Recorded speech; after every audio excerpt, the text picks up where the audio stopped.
귀한 찬양 감사합니다. 우리 옆 사람하고 이렇게 인사하겠습니다. 모든 염려 내려놓고 주님만 바라봅시다. 이렇게. 다시 한번 인사하겠습니다. 주님이 새 은혜를 주십니다. 이렇게. 오늘은 웃사, 다윗, 미갈이라고 하는 제목으로 하나님 말씀을 나누도록 하겠습니다.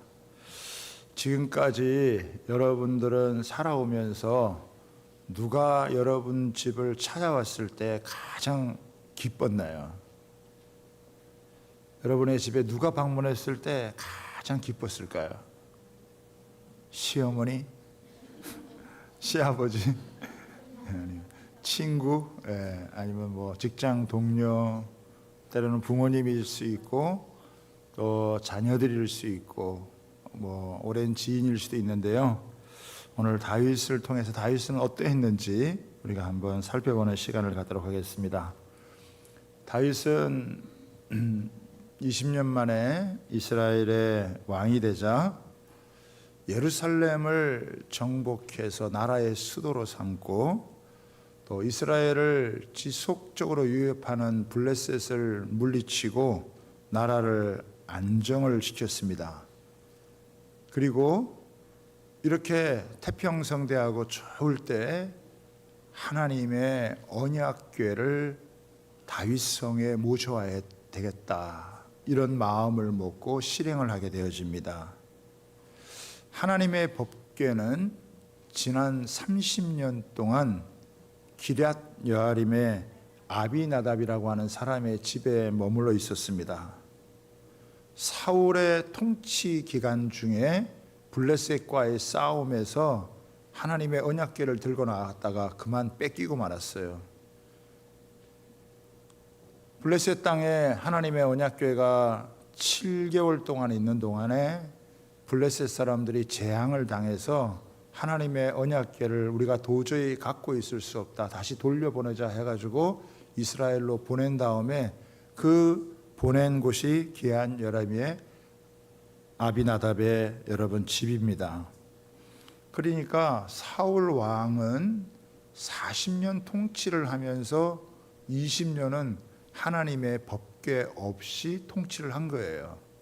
그러니까 이 20년의 마지막 통치 기간은 기준이 없이 하나님의 뜻을 묻지 않고 자기 소견에 옳은 대로 나라를 통치했어요. 그러다가 결국 큰 어려움과 고통을 겪게 되어지고 자신과 세 아들이 전쟁에서 지고 죽게 되어지는 이런 일들을 벌어지게 되어진 것입니다. 다윗은 자신이 왕이 되어진 다음에 자신에게 가장 중요한 것이 주변의 나라들을 정복하고 또 예루살렘을 수도로 삼은 것도 있지만 이것보다 훨씬 크고 중요하게 생각한 것이 무엇이냐면 하나님의 언약궤를 모셔오는 것입니다. 왜냐하면 하나님의 언약궤는 하나님의 임재의 상징이었습니다. 하나님의 주권적인 통치와 또 이스라엘 지파를 하나로 묶어주는 상징적인 것이었어요. 그래서 하나님의 이 언약궤를 예루살렘으로 모셔와야 되겠다, 다윗성으로 모셔와야 되겠다 결심을 한 거예요. 하나님의 법궤가 오는 것은, 하나님의 언약궤가 오는 것은 하나님 자신이 오는 것입니다. 다윗은 온 이스라엘의 왕으로 세우신, 자신을 세운 분이 하나님이라고 여러분 믿고 하나님이 나의 주인이시다, 이스라엘의 참된 왕은 여호와 하나님이시다, 이런 고백을 담아가지고 이 다윗성에 하나님의 언약궤를 모시고자 한 것입니다. 다윗은 이 아비나답의 집에서 다윗성으로 하나님의 언약궤를 옮기기 위해서 대대적인 준비를 하는데 오늘 1절에 보니까 뭐라고 나옵니까? 다윗이 이스라엘에서 뽑은 무리 3만 명을 다시 모으고 그러니까 한두 명도 아니고 지금 수백 명, 수천 명 정도가 아니라 3만 명이나 되는 사람을 이렇게 동원을 해서 하나님의 언약궤를 지금 다윗성으로 옮겨야 되겠다, 이렇게 생각을 한 것입니다. 그러니까 이거는 굉장히 크고 중요한 일이다라고 하는 것을 보여주는 것이죠. 이 하나님의 언약궤를 옮기는데 원래는 이 다윗이 어깨에 메고 와야 된다고 이렇게 생각을 했는데 새 수레에 싣고 오다가 아비나답의 아들 우사와 아효가 그것을 몰고 오다가 그만 이 하나님의 이 법궤를 이제 모셔오는 가운데 지금 여기 화면에 보이죠? 이렇게 서로다가 이렇게 몰고 오는 이런 과정에 앞에서는 막 모든 악기들을 동원해서 찬양하고 경배하고 노래하고 또 숱한 악기들을 동원해서 이렇게 하는 것입니다. 아주 축제 분위기죠. 너무 좋은 이 축제 여러분 분위기인데 그만 여기서 사건이 발생을 하게 되어져요. 법궤를 옮기다가 나곤의 타작마당에 이르렀을 때 소가 뛰는 때 이 우사라고 하는 사람이 그 언약의 법궤를 이렇게 손을 댔다가 거기서 즉사하는 일이 발생을 했습니다. 그러니까 굉장히 축제의 분위기고 잔치의 분위기인데 이게 지금 갑자기 장례식이 되어진 거예요. 그래서 다윗이 여기에서 이 하나님의 언약궤에 옮겨오는 것을 중단을 이제 하게 되어지는 그런 이제 사건이 벌어지게 되어집니다. 자, 이 전체적인 이 과정을 통해서 오늘 우리가 얻을 수 있는 영적인 교훈 세 가지를 한번 살펴보겠는데요. 첫 번째는 뭐냐면 아무리 의도가 좋아도 하나님의 말씀, 하나님의 방법을 따라야 된다라고 하는 것입니다. 자, 여러분 성경을 조금 보겠습니다. 성경에 보면 2절에 보시죠. 다윗이 일어나 자기와 함께 있는 모든 사람과 더불어 바알레 유다로 가서 거기서 이 바알레 유다라고 하는 말은 그 기한 열아 이름이라고 하는 말과 여러분 동일어가 됩니다. 그 궤를 그룹 사이 하나님의 궤를 메어 오려 하니, 그렇죠? 처음엔 어떻게 했습니까? 분명히 메어 오려고 한 거죠. 그런데 3절에 보십시오. 그들이 하나님의 궤를 새 수레에 싣고 산에 있는 아비나답의 집에서 나오는데 아비나답의 아들 우사와 아효가 그 새 수레를 모니라. 원래는 이렇게 어깨에 메고 오려고 했는데 이 지금 우사와 아효 이 사람들이 지금 제사장이거든요. 이 사람들이 수레에 싣고 가자는 거예요. 아무래도 어깨에 메고 가는 것보다는 수레에 싣고 가는 게 더 품격이 있다, 이렇게 아마 생각을 했는지 이렇게 수레에 여러분 싣고 가게 되어지는 것입니다. 그러다가 6절 다시 한번 봅니다. 그들이 나곤의 타작마당에 이르러서는 소들이 뛰므로 우사가 손을 들어 하나님의 궤를 붙들었더니 7절에 여호와 하나님이 우사가 잘못함으로 말미암아 진노하사 그를 그곳에서 치시니 그가 거기 하나님의 궤 곁에서 죽으니라. 여러분 여기 보면은 우사가 잘못을 해가지고 하나님께서 그를 쳐서 그 사람이 거기서 죽었다라고 하는 거예요. 그럼 여기서 구체적으로 우사의 잘못이 뭐냐? 원래 모세의 율법에 의하면 레위인들이 이 언약궤를 이렇게 고리에 양쪽 고리에 꿰서 이렇게 메고 와야 되는 게 정상이에요.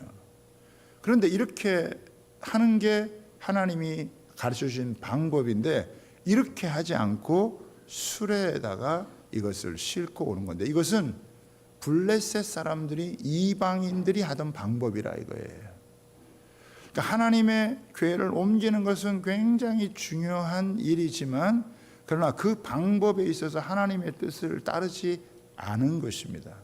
그래서 소가 뛰니까 그것을 잡은 건데, 아니 왜 이렇게 언약궤가 넘어지려고 하는 게 잡은 게 뭐가 잘못이냐 이렇게 할 수 있지만, 이 웃사라고 하는 사람이 어느 날 한번 잘못해서 이렇게 죽은 것이 아니라 지속적으로 사실은 하나님의 말씀에 대해서 방법을 제대로 따르지 않게 되어진 거예요. 그러니까 수레를 갖고 옮기는 것 자체가 이런 파탄을 초래하게 된 일이다라고 하는 것입니다. 그러니까 이게 순간적인 실수가 아니라고 하는 거예요. 법궤를 관리하는 사람의 오랜 망상이라는 것입니다. 신앙생활을 오랫동안 하면서 주의해야 될 게 뭐냐면은, 여러분 이게 종교생활에 익숙해지는 거예요.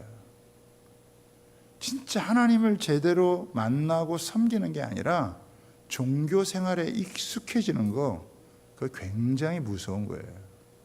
특히 여러분 사역을 하는 목사나 이런 사역자들은요, 이런 면에서 훨씬 더 이거 경각심을 가지고 굉장히 주의해야 돼요. 우리가 오랫동안 신앙생활 하다가 보면 뭐 다 그게 그건 것처럼 보이고, 아마 20년 동안 별탈 없었으니까 자기들의 생각대로 방법대로 이렇게 해서 이제 옮긴 거 아니에요? 그러니까 그동안 했던 그런 모든 것들이 드러나서 결정적으로 드러나게 된 거고, 결정적으로 이 사건을 통해서 이게 잘못됐다라고 하는 것을 하나님께서 여러분 알려주시는 거예요. 목적이 좋아도 그것을 따르는 방법도 여러분 하나님의 뜻에 따라야 된다, 맞아야 된다라고 하는 것입니다. 여러분 하나님의 언약궤를 다루는 것은 굉장히 주의가 필요한 일인데, 그냥 거기에 그만 익숙해져 가지고 자신들의 관행을 쫓아서 이렇게 하는 모습, 그러다가 결국 여러분 죽음을 맞게 되는 거예요. 그러니까 웃사같이 생각하고 웃사같이 행동하다가는 머지않아서 죽음을 맞게 된다는 것도요, 굉장히 우리에게는 참 하나님이 경고를 알려주시는 거예요. 신약 성경에도 비슷한 이야기가 있죠. 헌금을 드리려다가 그 하나님을 속인 아나니와 삽비라 부부가 헌금 드리다가 죽었어요. 그렇죠? 헌금 드리기 전에도 네 돈이고, 네가 드리기 전에 다 네 마음대로 할 수 있는데 왜 하나님을 속이고 그렇게 하느냐 해가지고 그 자리에서 이렇게 죽게 되는 그런 일들도 여러분 벌어졌다라고 하는 것입니다. 말씀을 따르지 않고 상당히 부주의한 결과가 참 무서운 일을 초래한다라고 하는 것을 우리는 이 말씀을 통해서 우리에게 여러분 보여주고 있습니다. 두 번째는 뭐냐? 잘못을 깨닫고 돌이키면 더 큰 은혜를 하나님께서 주신다라고 하는 것입니다. 다윗도 이것을 놓고요, 분노에 빠졌어요. 이게 하나님이 너무 하신 게 아닌가라고 하는 이런 생각을 여러분 갖게 된 건데, 여기서 하나님에게 분노했다라고 하는 이 표현이 뭐 다윗이 하나님께 이렇게 막 분노를 했다라고 하는, 이런 다윗은 그 이전까지 그런 일이 없었기 때문에 우리가 다른 곳을 조금 도움을 받아가지고 이것을 보면 세번역 같은 데는 다윗이 자책을 했다 이런 이야기가 여러분 나옵니다. 다윗은 지극정성으로 하나님의 이 교회를 옮기려고 애를 썼는데 웃사 사건을 통해서 여러분 실패를 한 거 아니에요? 뭔가 이게 문제가 있구나, 뭔가 이것이 잘못되었구나 라고 하는 것을 깨닫게 된 거죠. 그래서 9절에 한번 보세요. 9절에 보면 뭐라고 되어 있냐면은, 다윗이 그날에 여호와를 두려워하여 이르되, 그러니까 다윗이 여호와를 두려워했다 그랬습니다.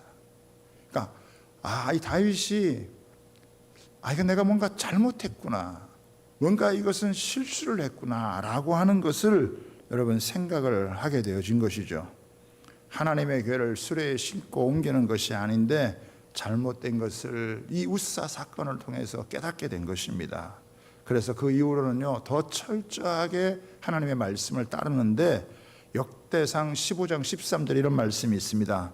전에는 너희가 매지 아니하였으므로 우리 하나님 여호와께서 우리를 찢으셨으니 우리가 규례대로 그에게 구하지 아니하였음이니라. 그러니까 하나님의 규례대로 말씀하신 대로 하나님의 언약궤를 가져오는 것이 그렇게 중요하다고 생각이 됐으면 그것을 하나님의 규례대로 해야 되는데 규례되지 하지 않은 것에 대해서 다윗이 다시 한번 돌이키게 되는 거예요. 우사 사건을 통해서 다윗은 하나님의 궤를 다윗성으로 옮기지를 못하고 가드 사람 오벳 에돔의 집에 두게 되어집니다.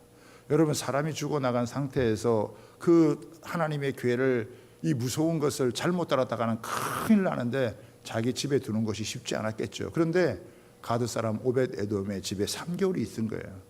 근데 이 가드 사람 오벳 에돔의 집에 3개월이 있는 동안 하나님께서 그 집에 하나님이 복을 내려주시는 거예요.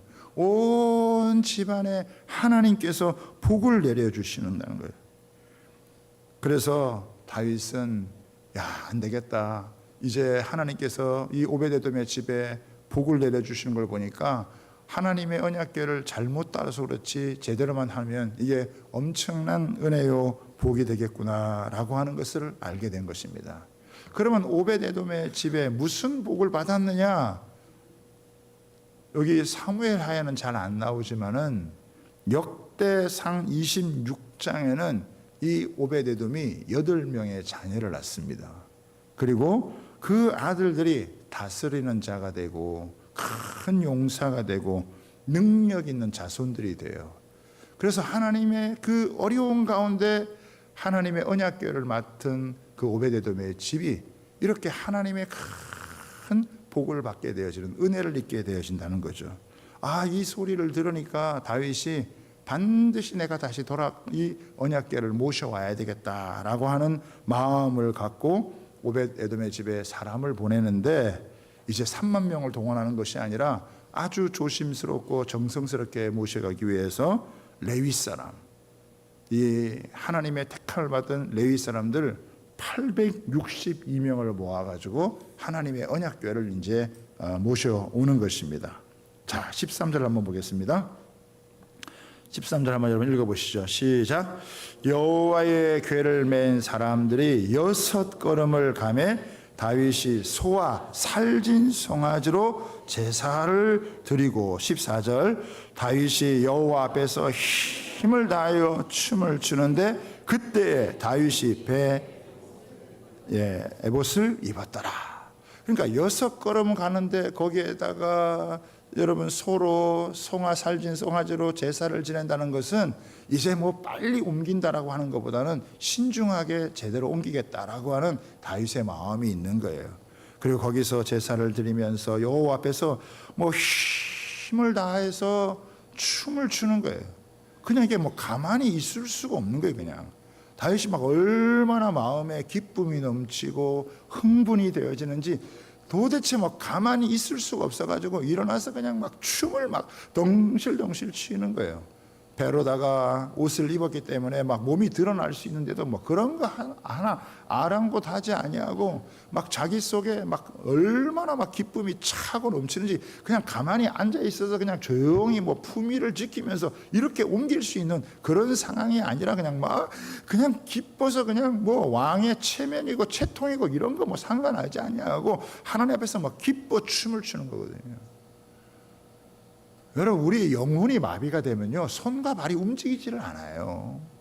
그런데 하나님께서 그 마음 가운데 기쁨을 주시고 은혜를 주시면은 그냥 뭐 다른 거 신경 쓰지 않고 주변에서 나를 뭐 어떻게 보느냐 이런 거 생각하지 않냐고 그냥 막 그 자기의 막 이 몸의 세포가 그냥 성령님과 함께 막 춤을 추는 것 같으니까 일어나서 그냥 덩실덩실 막 춤을 추는 거예요. 여기도 춤을 출 때도 어떻게 춤을 추느냐, 힘을 다하여 춤을 추는.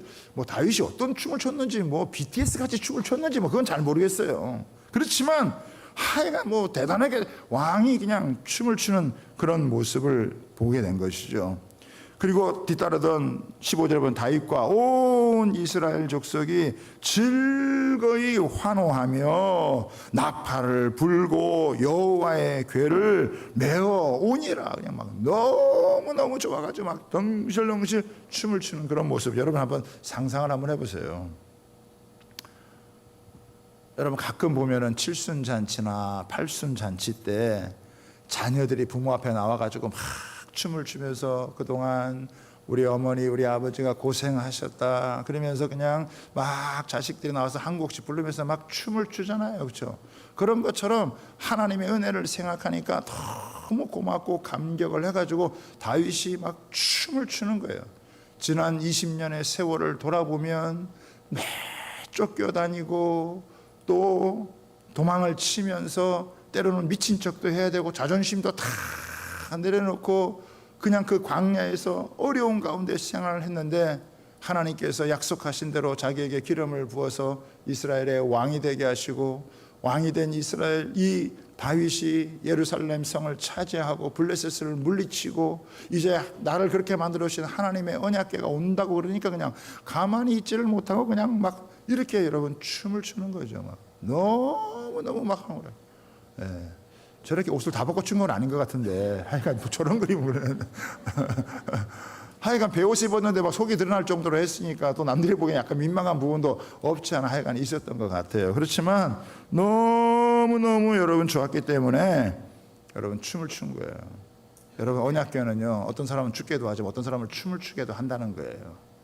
저는 이걸 생각할 때 꼭 핵이랑 비슷한 것 같아요.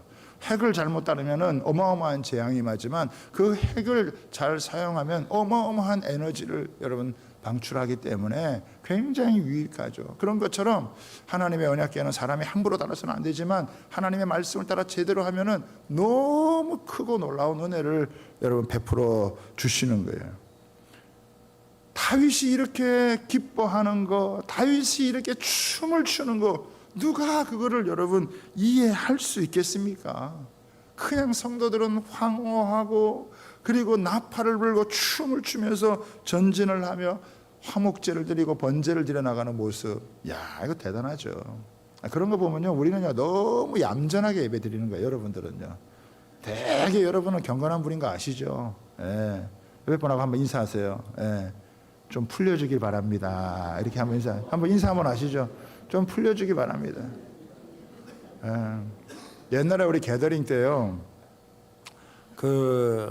거기는 이제 좀 이렇게 찬양할 때 그냥 이렇게 찬양하지 않고 그냥 우리 목소리만 찬양하지 않고 다 일어나가지고 나와서 막 율동을 하면서 춤을 추면서 막 신나게 막 했어요. 그래서 우리 교회도 와가지고 이제 한번 그렇게 막 진짜 이 다윗처럼 춤을 추니까 우리 성도들은 슬금슬금 다 나가더라고. 우리 강원도 분들은 너무 얌전해가지고 그런 걸 못 본 거예요, 그냥. 응?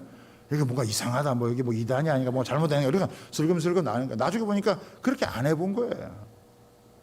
생소하니까. 그런데 여러분 조금만 다른 데 가가지고 여러분 보세요. 특히 아프리카 같은 데는요, 뭐 진짜 막 예배 시간 2시간에 1시간 한 40분은 그냥 찬양하면서 춤을 추는 것 같아요. 예.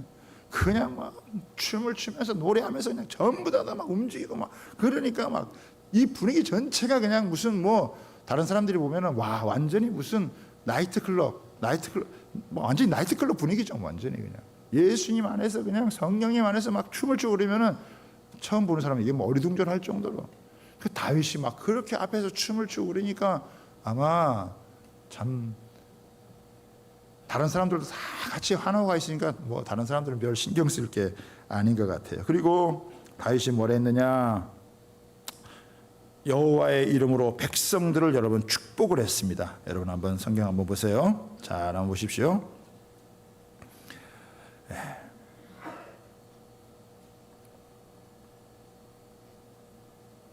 18절을 한번 보겠습니다. 18절 19절인데요. 같이 한번 읽어보겠습니다. 시작.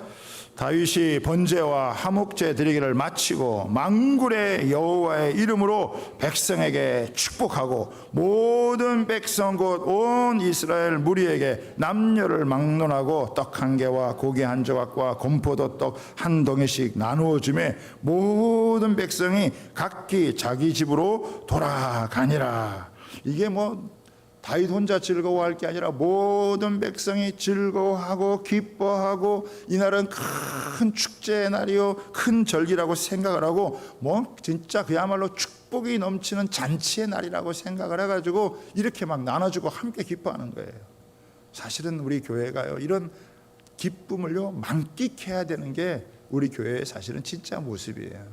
우리를 죄악 가운데서 건져주시고 우리를 고쳐주시고 치료해주시고 약한 자는 강하게 해주시고 없는 자는 있게 해주시고 품에 안아주시고 우리를 회복시켜주시고 여러분 강건하게 하시는 구원해주시고 하시는 이 놀라운 하나님의 은혜가 얼마나 놀라운 것인지 그냥 춤을 추고 사실은 노래해야 되는 거예요. 우리 지난 주간에도 장례식이 있었거든요. 사실 장례식 사람이 돌아가시면 참 가슴이 아픈 거지만은 그러나 장례는 뭡니까? 가장 영광스러운 날이기도 해요. 이 땅의 수고와 슬픔을 멈추고 하나님 품에서 안식하며 더 이상 고통이 없고 눈물이 없고 괴로움이 없는 곳에 가서 영원히 하나님 앞에서 안식할 날이니까 인간적으로는 슬프지만 가장 복된 날이 되는데 우리가 장례식을 치르면서도 세상 사람들처럼 이렇게 막 슬퍼하지만 않는 것은 우리에게는 천국이 있고 천국을 마련하신 주님 때문에 영생 복락할 것을 바라보면서 기뻐하고 감사하는 거거든요. 그러니까 이게 얼마나 좋은 거예요. 그러니까 막 그 백성들을 축복을 하고 함께 즐기자. 그리고 그 백성들도 함께 선물도 받고 막 축복의 시간이 여러분 된 것이죠.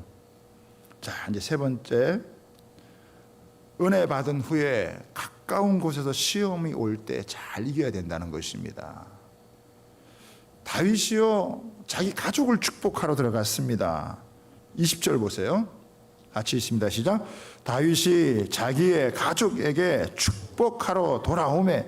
그러니까 백성들만 축복한 게 아니라 이제는 내 가족을 우리 가족을 축복해야 되겠다. 가족을 탁 축복하러 왔는데 사울의 딸 미갈이 나와서 다윗을 맞으며 이르되 이스라엘 왕이 오늘 어떻게 영화로우신지 방탕한 자가 염치 없이 자기의 몸을 드러내는 것처럼 오늘 그의 신복의 계집종의 눈앞에서 몸을 드러내셨도다.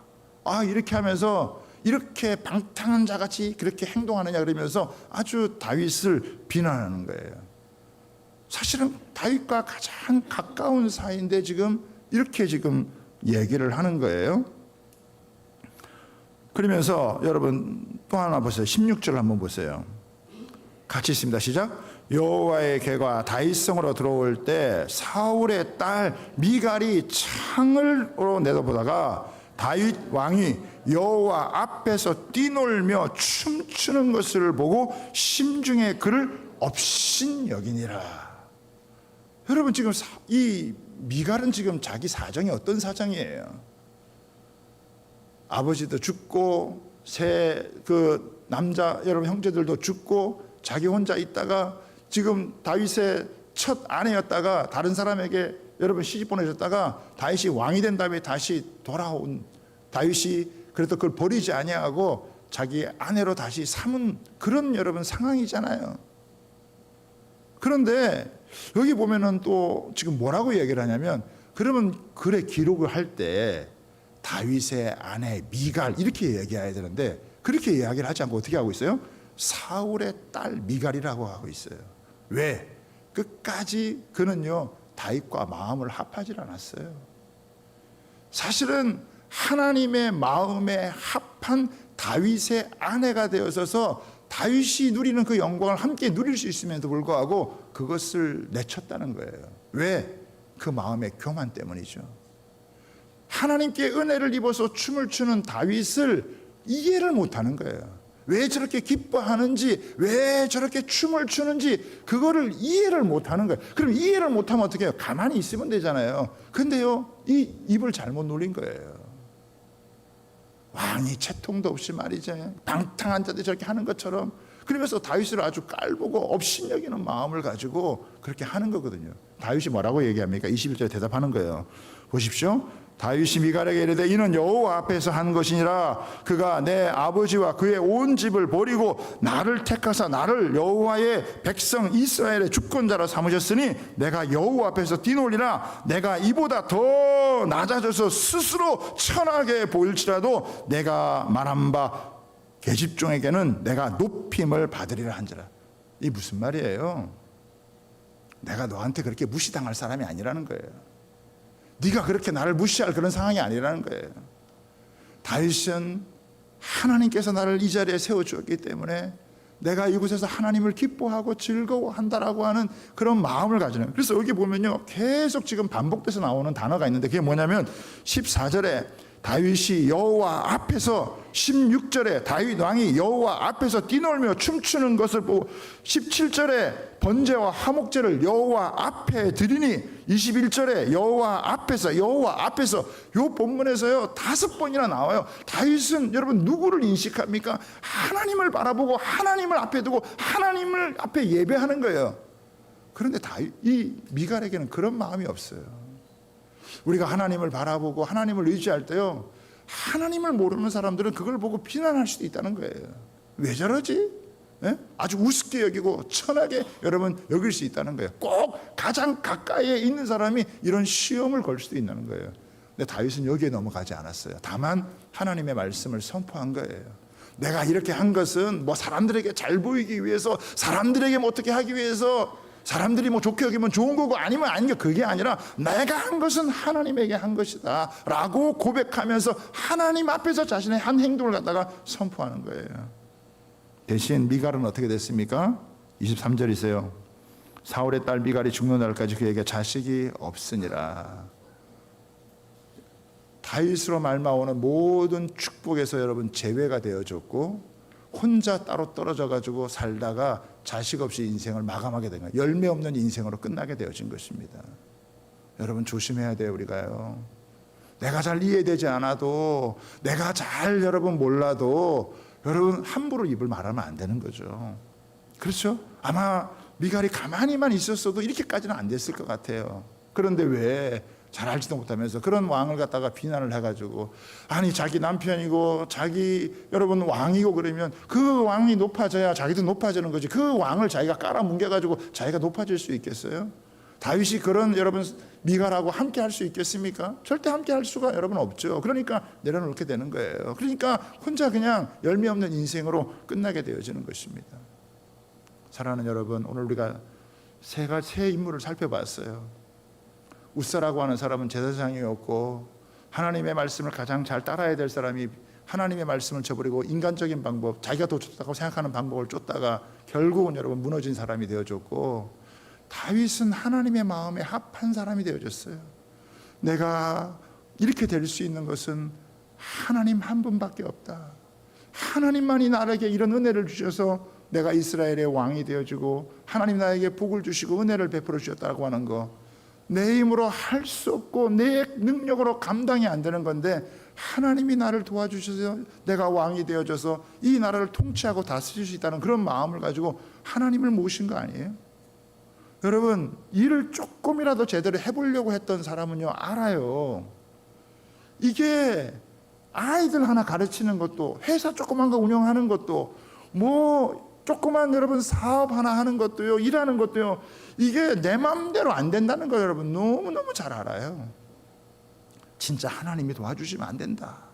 하나님이 함께 해주지 않으면 이거 될 수가 없다. 하나님이, 그래서 하나님을 의지하고 하나님 앞에 자꾸 서기를 바라고 하나님을 바라보는 거예요. 그럴 때 하나님께서 그에게 임하셔서 하나님이 은혜를 주시고 능력을 주시고 일을 되게 만들게 하고 불가능한 일도 가능하게 여러분 만드는 거고요. 그래서 그런 다윗을 바라보고 하나님이 얼마나 기뻤으면 하나님께서 너는 내 마음에 합한 자고 내가 나의 모든 뜻을 너를 통해 이루기를 원하느냐. 항상 하나님을 높이고 하나님을 세우니까 하나님이 그렇게 해주시는 거예요. 미갈은 그런 다윗을 바라보고 업신여기고 무시하고, 그리고 이렇게 어떻게 보면 비난하다가 열매 없는 인생으로 자신의 모든 여러분 다른 사람 다 백성들 그 복을 받고 축복을 얻을 때 자기 혼자 그 축복에서 예외가 되어지는 거예요. 너무 안타깝지 않아요, 여러분? 저와 여러분은 웃사의 길도 아니고요, 미갈의 길도 아니고, 저와 여러분은 다윗의 길을 걸어가야 될 줄 믿습니다. 하나님이 나의 힘입니다. 하나님이 나와 함께 하지만 나는 아무것도 아닙니다. 그러나 하나님이 함께 하시면 나는 이 땅에서 하나님이 세운 자로 어둠의 권세를 제압하고 하나님의 새 역사를 펼칠 수 있는 믿음의 사람이요, 나 혼자 사는 게 아니라 나라를 세우고 백성을 살릴 수 있는 그런 삶을 살아갈 수 있다라고 하는 고백을 하는 거예요. 작은 일 하나 여러분 우리 마음대로 하지 아니하고, 또 다윗은 자기가 잘못했다는 걸 깨닫고 돌이키잖아요. 끝까지 고집부리고 완악하지 않았어요. 이거 내가 잘못한 거구나, 내가 마음은 좋았지만 방법이 틀렸구나, 하나님 방법대로 아니구나. 이게 돌이킬 줄 아는 사람. 사람이라는 게 실수할 수도 있고 잘못할 수도 있는 거 아니에요? 그럴 때마다 돌이키면 되는 거예요. 우리가 무슨 완벽해가지고 처음부터 끝까지 완전하게 갈 수는 없단 말이에요. 근데 이건 하나님의 뜻이 아니었구나, 이거는 실수구나, 이거는 잘못한 거야. 그러면 어떻게 해요? 회개하고 돌이키고, 그러면 얼마든지 하나님이 더 큰 은혜를 부어주시고 새롭게 되어지는 거예요. 다윗을 바라보세요, 여러분. 다윗이 무슨 아무 실수가 없었는지, 다윗이 무슨 잘못이 없었는지 그런 사람이 아니었잖아요. 그럼에도 불구하고 그런 마음을 돌이킬 수 있었고, 하나님을 바라보고 막 기뻐하고, 나의 나 된 것은 정말 하나님의 은혜다 그러고 막 춤을 추고 노래하고, 그것이 파장되어서 이스라엘 백성들이 함께 즐거워 기뻐하고, 그러면서 베풀고 나누고 하면서 이스라엘 백성이 하나님에서 같이 이렇게 세워져 갈 때, 그냥 사기가 충천해서 이렇게 하나님을 예배할 때 하나님이 얼마나 그들에게 은혜를 주시겠어요. 하나님이 치료의 광선을 비춰주셔서 병든 자는 고쳐주시고, 약한 자는 강하게 하시고, 없는 자는 있게 하시고, 불가능한 일들을 이루게 만드시는 그 하나님. 여러분, 저는 다윗이 만난 하나님을 저와 여러분들도 사모하여 만나야 될 줄 믿습니다. 다윗은 지금 없지만 다윗을 다윗되게 하신 하나님은 오늘 우리의 하나님이 되어주셔서, 우리가 하나님을 바라보고 주님을 주목하면 오늘도 그 주님께서 우리에게 임재하여 주셔서 우리를 어루만져 주시고 회복시켜 주시고, 우리의 모든 영적인 마비를 풀어주시고 춤을 추게 하고 노래하고 새롭게 하게 하는 줄 여러분 믿습니다. 우리의 영혼의 세포가 성령님과 함께 춤을 추게 되어지면요, 우리가 찬양하는 것도 달라지고 교회의 영적인 분위기도 달라지고 우리의 인생도 달라지는 줄 여러분 믿으시기를 바랍니다. 염려, 걱정, 근심 다 내려놓고 주님 바라보며 찬양하고 예배하는 저와 여러분 다 되시기를 주님의 이름으로 부탁하고 축복합니다.